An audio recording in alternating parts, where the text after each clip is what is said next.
This is TMUA 2021, Paper 2, Question 14. We're told P is a real number, and we want to determine what range of P do these simultaneous equations have a real solution for both x and y. The first equation is P times 2 to the x plus log base 2 of y is equal to 2, and the second one is 2 to the x plus log base 2 of y is equal to 1.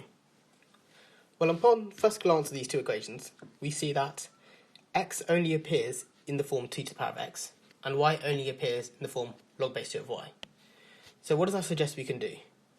Well, I suggest we can just replace x with, replace 2 to the x with another variable, and same with log base 2 of y, and that won't affect our calculations, but it'll just make everything look cleaner and a lot nicer to work with. So I'll just say u is 2 to the x, and v is log base 2 of y. And upon this substitution, this first equation becomes pu plus v is equal to 2, and the second one becomes u plus v is equal to 1. And these are two linear simultaneous equations, and we can just solve these. So equation 2 says v is 1 minus u, and then putting that into equation 1 gives us precisely that pu plus 1 minus u is equal to 2. And then we can factor out this u, and rearranging gives us that u is 1 over p minus 1.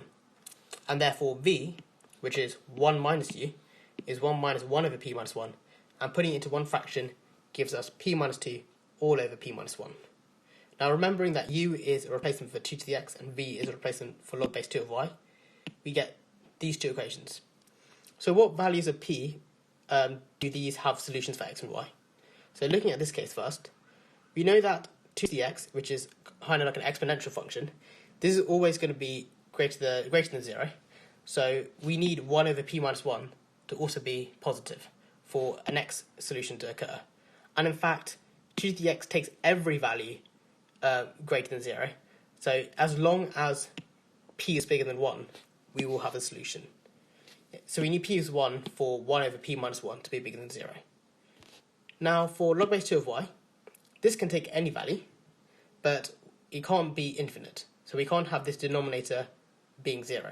So we need p to not be equal to 1. So combining these, we get p is greater than 1. P greater than 1 and p not equal to 1 together means p is greater than 1. So is this our complete range?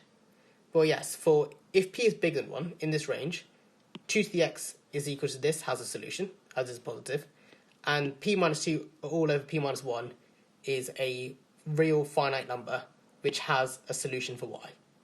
Now, if p is less than or equal to 1, then 2 to the x is a negative number, so this will not have a solution. And we need p to exist so that there are solutions for x and y. So this is our complete range. So the answer is C.